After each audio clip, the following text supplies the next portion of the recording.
Hello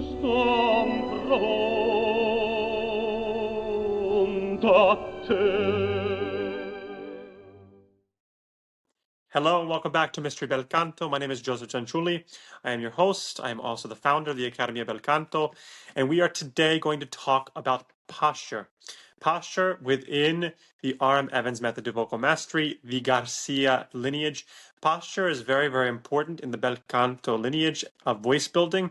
We're also going to discuss Kudiglot a little further, go a little deeper into Kudiglot, and discuss how posture and postural changes when applied with Coup de Glotte can help to release the most optimal resonance for the singer.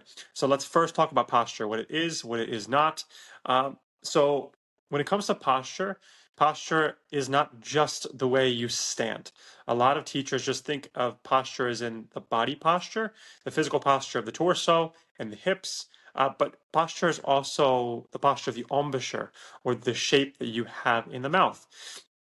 So within Bel Canto voice building, the shape that you hold in the mouth with energy, not with muscle, can influence the vocal growth. So when the sound is created at the level of the folds, it sounds just like, I think I said before, like a buzz. If the head wasn't on the body and you just had your vocal folds, you'd hear a buzz.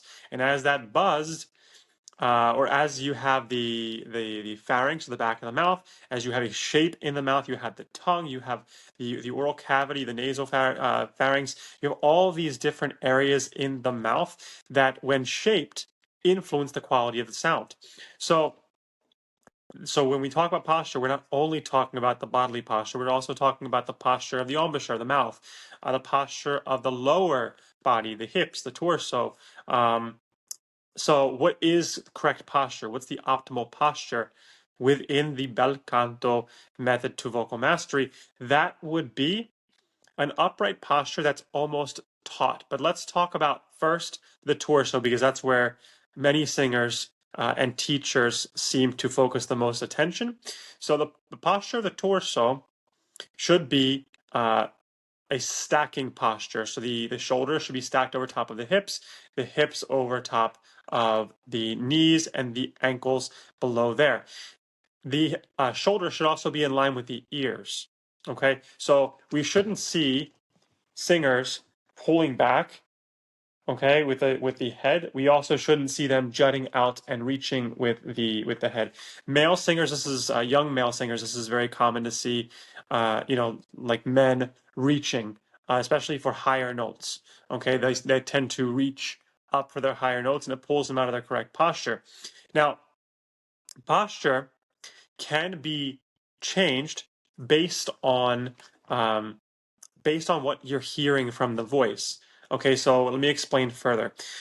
When the body is used to singing in a certain posture, and you're trying to get a singer to release bad habits, you can actually take them out of that posture, maybe a non-ideal posture, but a posture that feels so foreign to the voice that it can encourage a sense of release. In other words, let me give you an example from my study. So I was singing when I first came back from studying with Barbara Mathis.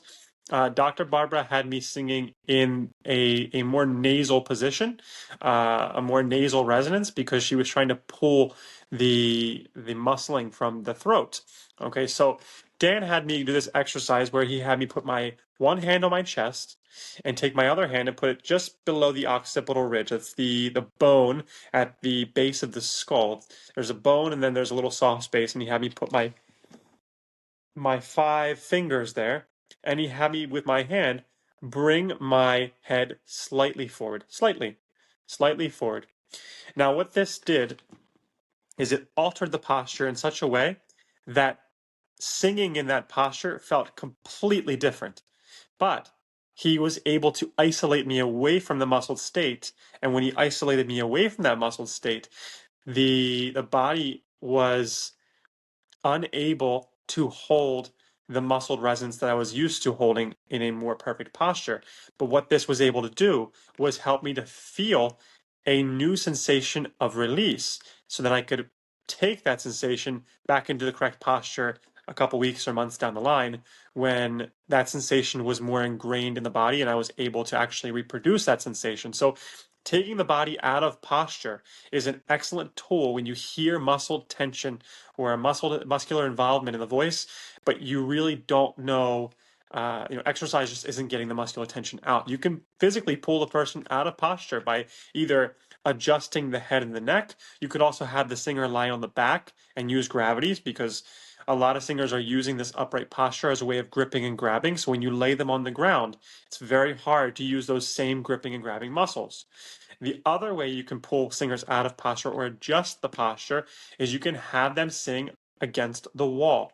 Now, a note about singing against the wall: when you have a singer singing against the wall, you don't want them pushing their head against the wall.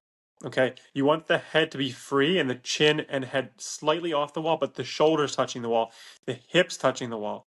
Okay, and if you do have the hands by the side, you can have the palms against the wall. But what this does is it holds the body naturally, or should be more natural. It holds the body in a more natural posture, a more upright posture that will encourage an isolation away from muscular involvement that they may have been using when they were just standing in front of you singing. So now, but what is the correct posture? Because I've seen singers throw their shoulders back. I've seen a teacher say throw the head back. I've seen a lot of throwing the chest out. So the correct posture is going to be, it's almost a rotation with the shoulders. And the best way to feel this is if you put your hands by your side with the palms facing the back of the wall. Yeah, just like this.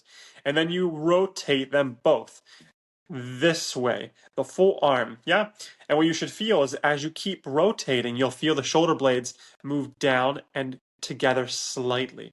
What this is doing is dropping the shoulder blades down and back. It's engaging the muscular or the posture from the upper back and not necessarily from pulling on the pectoral muscles. This stretching of the pectoral muscles is not correct posture.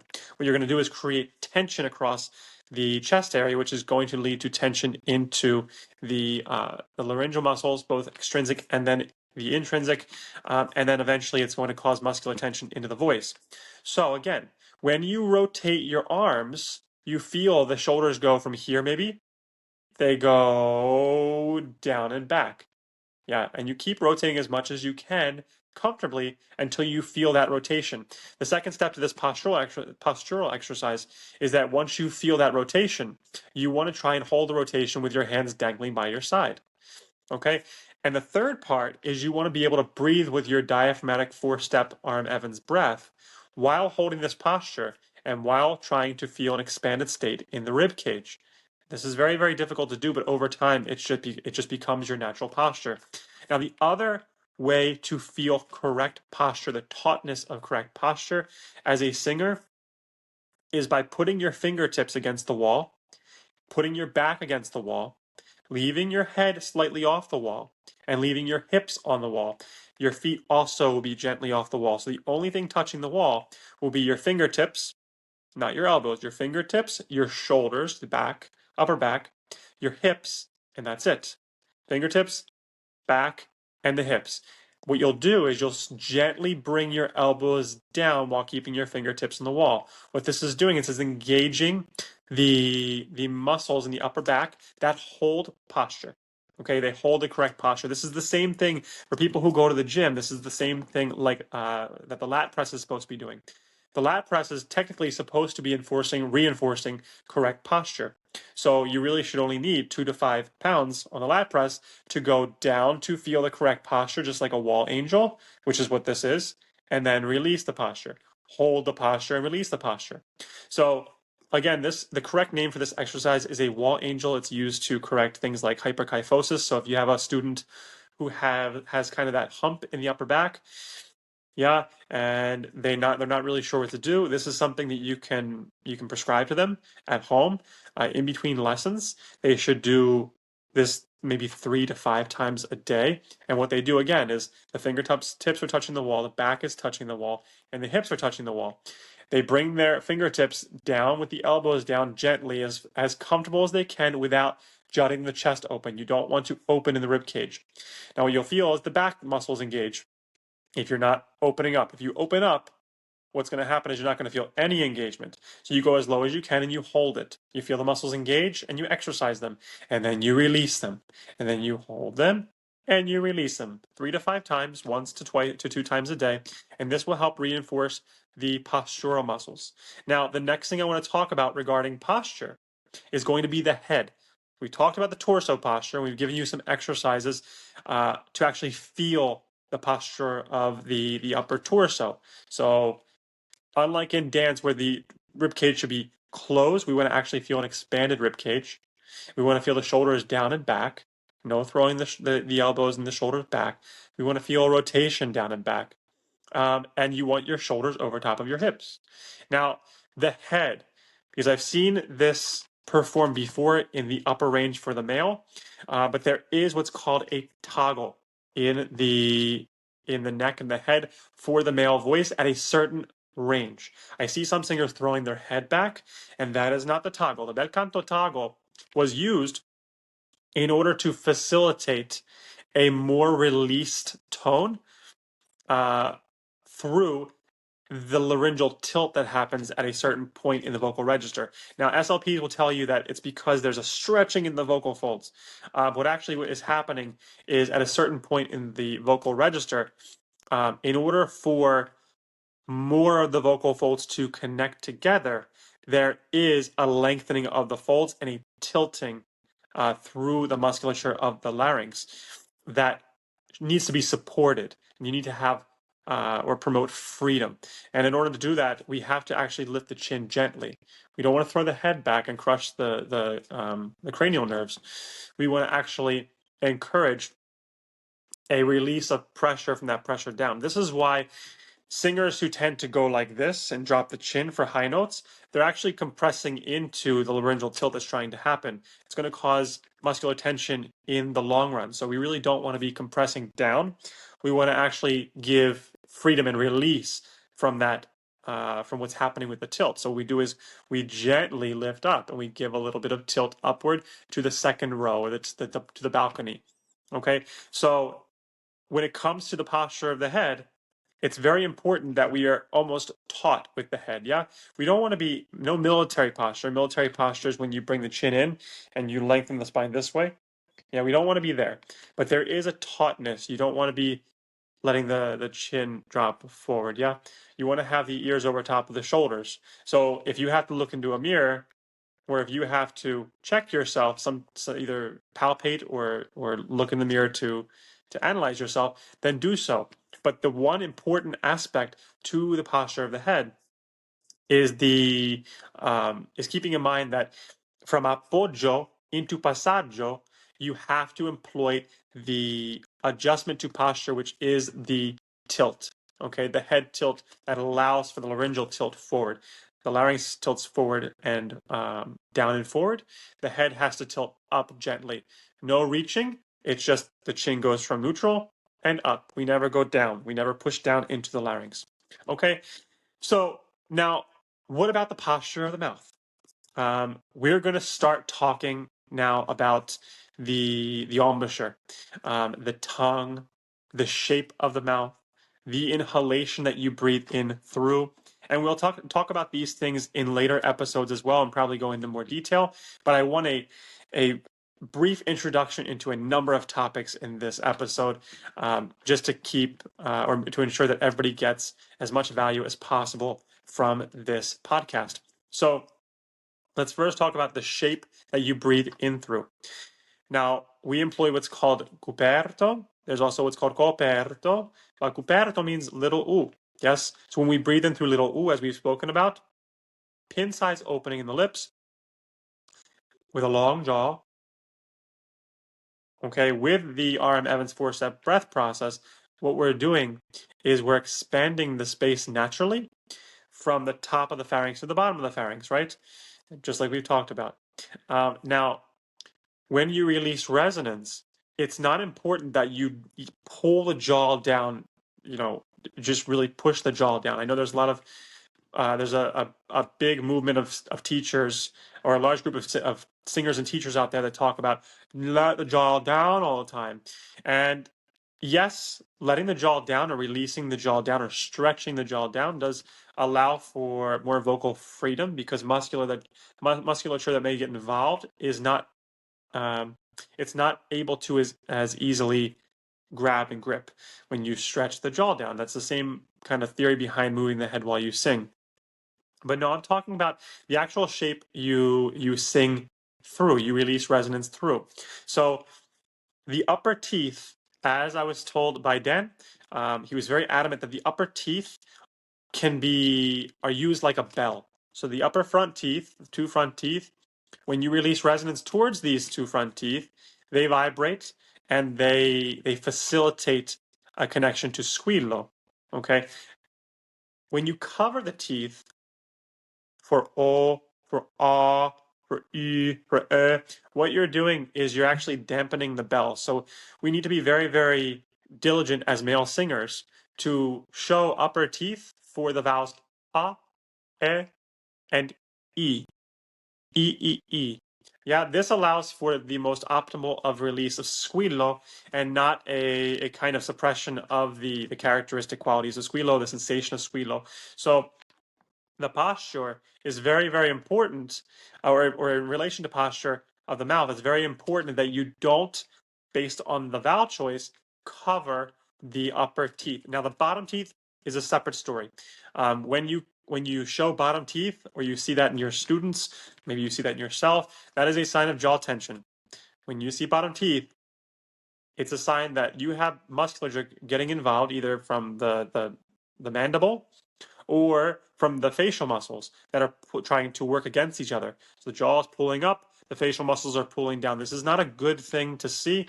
We want to be very, very careful when we do see it and ensure that we are showing upper teeth for specific vowels, a, e, and e.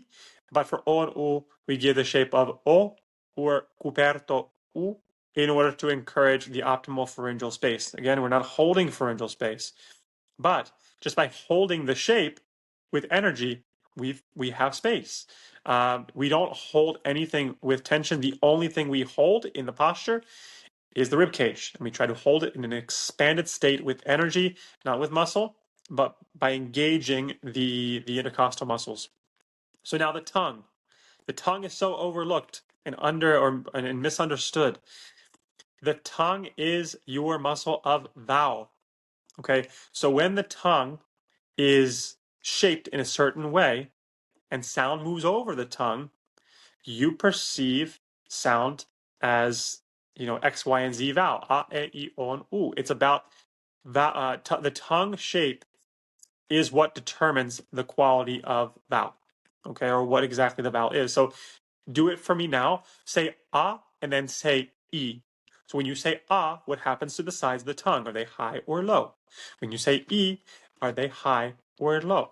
So the position of the tongue for e, the tongue is very, very high, and it's actually pulling through that high position on the sides. It's pulling on the back sides of the tongue, which works its way onto to the hyoid bone, which works its way into the larynx. So when you have a high tongue position, what you're doing is you're encouraging a lifting of weight off of the larynx, which facilitates more freedom. Now, when we talk about the tongue, Lottie Lehman talked about the pillars of the tongue. If you read some of the old treatises, you'll hear the word or the phrase pillars of the tongue.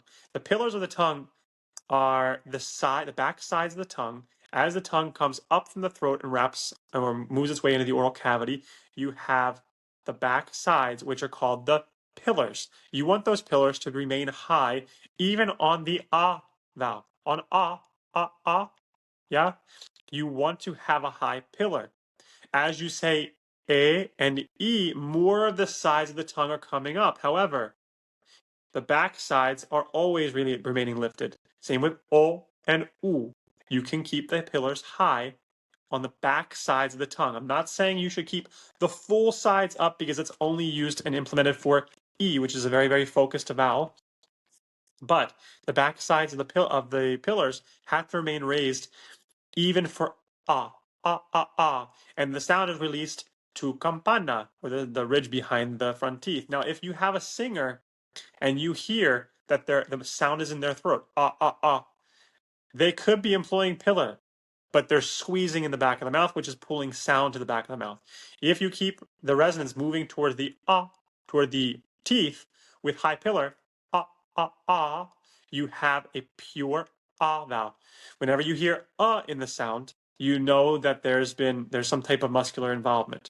Okay, so this is your introduction to pillar and pillar height in the tongue. It's very, very important that singers and teachers understand the importance of pillar, because there's many, many teachers out there teaching that you just relax the tongue. I was taught that you just relax the tongue and just sing through that space. The problem is these teachers don't realize that the tongue actually attaches to the larynx via the hyoid bone. It goes down the throat. Your tongue goes down the throat and attaches to the top of the larynx. So if you're relaxing the tongue in that way, it's putting pressure and weight down on the larynx. And that is going to cause muscular tension, muscular involvement. We do not want this. This is why when singers employ these techniques, oftentimes they get some initial benefit. So they feel the sound is bigger, or they feel that they're able to sound bigger or sound louder. But when they sing more and more, the voice fatigues. Okay, the way Dan taught me was towards the end, at least when I was working with Dan, we would work through our full operas. So I would have my lessons that were sometimes 2 or 3 hours, and Dan would say every day you have to be singing through your repertoire, your arias, and then you also need to sing through an opera, and the voice should feel more fresh and more vibrant after you've sung through all that music than before you started. Okay. Therefore, if you are fatiguing after singing 1 or 2 or 3 arias, or after singing the first 3 acts of an opera, or the first half of an opera, your technique is not supporting you in the way that it should. Because if you are truly singing your voice without singing what Dan called beyond the connection, meaning the connection of the folds vibrating, you don't want to squeeze them together. That is singing beyond the connection. You want the natural connection of the folds vibrating through posture and release of resonance. You don't want to push the folds together to create more sound and actually sing beyond the natural connection of the voice, or natural connection of the vocal folds. So we want to avoid this, because when you are singing at the connection, the natural connection, the voice becomes more and more and more vibrant as you sing more, as you grow old. There's still vibrancy in the tone, and that's what all singers really want, right? We want longevity of our voice. We want to have the same beautiful, unique quality to our voice, but we want to have it our entire lifetime. So that has been your introduction to pillar and pillar height. We don't want to relax the tongue, because what does that do? It puts weight on the larynx. We want to shape the pillars. Now, one last note about the tongue and the posture of the tongue. The tip of the tongue, with the exception of articulating T, T, D, D, D, L, and N, and maybe one or two other consonants, maybe R at times, R. With the exception of those consonants, the tip of the tongue remains in the well behind the bottom front teeth. Yeah, you should almost see a wave-like posture in the tongue. But unless you're articulating those consonants, those consonants, the tip of the tongue remains in the well. It remains attached between where the gum line meets the teeth. You should not be pulling the tongue back, doing any weird tongue vibrato. You should not be letting the tongue go out of the mouth. This is not bel canto. Bel canto has a very specific position in the tongue, and it's meant, again, to allow or facilitate the most optimal release of resonance through the posture. So this has been your introduction to the tongue. If you want to go deeper, as always, we do have our online courses. And then, of course, the second tier to our online courses for the teacher certification and for the singers will be one-on-one coaching along with the courses. We encourage all of our students to go through the course first, at least the foundation, the essentials course, because what that does is it gives you a good foundation of the terminology, the basic coordination of the breath, of the posture, of the connection of posture to resonance.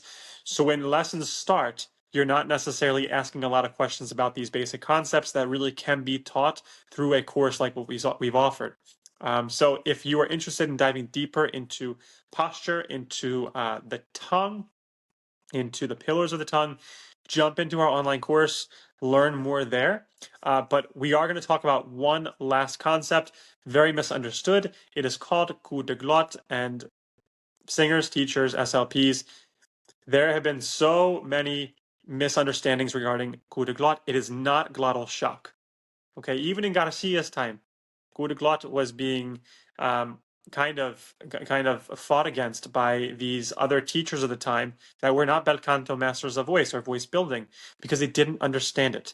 And remember, teachers and SLPs and singers, Dan impressed upon me numerous times the very, very simple fact that these exercises, many of these exercises are invasive. Okay, when we challenge the voice, when we use specific vowel and consonant combinations, they can be invasive if not used correctly. If you are not using the correct singer's breath, if you are not releasing breath and sound through the posture, if you are muscling in the voice and you are overdoing these exercises, you can damage the voice. So make sure if you have any questions, you reach out to us or you go into the course, dive deep, learn the exercises, learn everything you can from the exercises, and jump on with us for one-on-one lessons. But coup de glotte means closure of the glottis. Okay, glottis is the opening between the two vocal folds. So coup de glotte is actually a technique. It's not necessarily a closure of the folds, but it's something that we use to release sound, breath, and resonance without having to leak air. So it's especially important when we are starting a phrase on a vowel, like the aria una furtiva lagrima, una furtiva lagrima. We don't want to go una. Yeah. We also don't want to go and squeeze una. No. We breathe in through the R.M. Evans four-step breath process, descent to breath. Feel the zipper effect, stop the breath, stop the tone, or stop the breath and close the folds. Now what we do is when we tuck gently, pulse gently with the abdominal cavity, you're not squeezing the abdominal muscles. That is muscular involvement. You're actually tucking gently 2 inches below the navel. Up. And at the same time as you do this, you're bringing the sternum forward and the shoulder blades about a half an inch together. Up, up, up. And what you're doing is as you pulse and you adjust the posture, you're causing air to open and posture, air through posture to open the folds and start resonance. So, una furtiva lagrima. You're not going to have to leak air. You prepare the breath, you prepare the posture, you prepare the pillar height, you prepare the body, and then you stop the breath. Una furtiva. Yeah, you don't have to rush air. You don't have to do any of that. Coup de glotte, when employed in exercise, can be very, very extensive. So just to give you a little insight into how we employ coup de glotte, essentially we start on one note. So we start around the speaking register. We have the singer breathe in, stop the breath. We have them give the shape of ah, and then stop the breath, and we have them pulse.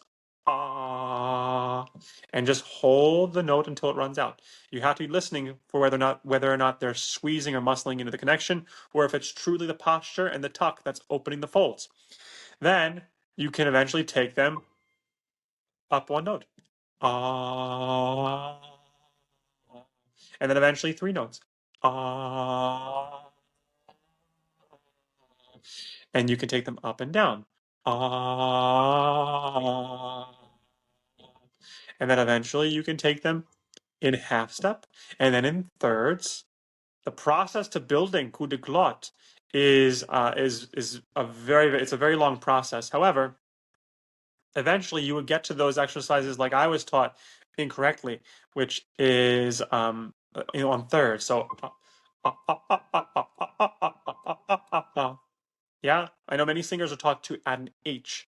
Ha, ha. What the H does is it smacks the folds together, so we don't actually want to use the H. This is a coup de glotte exercise, and then you eventually you have more advanced exercises. But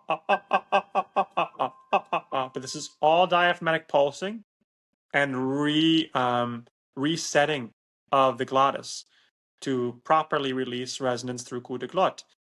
So coup de glotte was one of those exercises, those old world bel canto concepts that was very, very dangerous when used incorrectly. So we do ask that while we are introducing the concept and giving you some examples, you don't try this on your own. You dive into the course, jump on for a one-on-one lesson with us so we can go a little deeper and make sure you're not muscling into the connection. However, Kudiglot is one of the most secrets of secrets of secrets. It's one of the most misunderstood concepts within bel canto voice building. It's something that took me years to be able to produce. I tell you, there were times it was so frustrating because Dan would say, we would just be doing one note, ah, ah, and he'd stop. No, try again, ah, ah, stop. And we'll try again next time. And that was it. And he'd come back to it and he'd give me maybe some postural exercises with the coup de glotte. But coup de glotte is very, very difficult to train in singers, but it is a secret to a closer connection. If you want more sound, you need a closer connection in the vocal folds. Okay, therefore, coup de glotte, when combined with the coperto breath and the correct connection of posture and release of posture through the coup de glotte, you are able to bring the folds to vibrate at a closer connection naturally, without squeezing, without pushing, without muscling. So now this has been your introduction to the coup de glotte. We've introduced in this podcast everything from the posture of the torso, the posture of the head and neck. We talked about some exercises to ensure that singers are in the correct posture, or at least some exercises to feel the sensation of correct posture, like the rotation, like the wall angel. We've talked about the posture of the tongue, the pillars of the tongue, the importance of holding the pillars high towards the molars. We talked about the position of the tongue and the tip of the tongue. And then, of course, we've touched on coup de glotte. So we've covered a lot in our time here. I don't mean to be flying through the information, but there is a lot to get through, and I do want singers to have the best chance at joining this movement, at being informed into this old world voice building methodology, an approach that really is not around today, not understood today. And I think honestly, the reason is it's just very, very difficult to have in today's society the amount of patience it takes to either not sing, especially as a performing singer, like Tommy had said in the last episode, when you're already singing, it's hard to come back and not sing. I went at least 5 years of not being a singer, and I had people ask me, "What do you do?" It's like either I'm in school, I'm a student, I'm a dancer, I'm a pianist.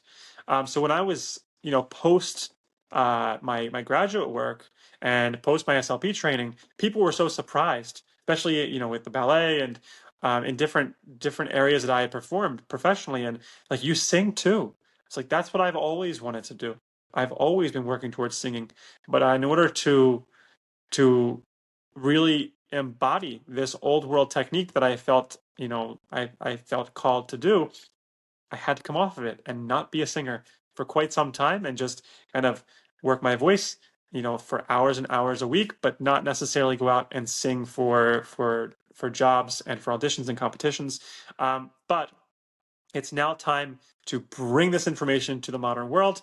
We are, through our online courses, we are re-educating the teaching population of voice teachers. We are trying to give them more information so that they can be better teachers and possibly future voice builders. We are also trying to empower singers to have longer, more vibrant careers.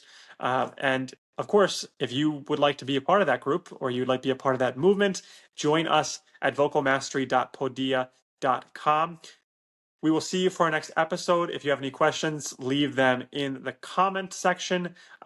We we encourage everyone, if you do want to have any specific topic kind of expanded upon, or you want some clarity on something, and you like a podcast, directly kind of focused on some area of the voice and voice building, whether it be the history, the actual voice building process, voice exercises, how they're used, the male voice versus the female voice, please reach out to us, and we'd be happy to include those in one of our upcoming episodes. So we will see you for our next episode, and thank you for tuning in.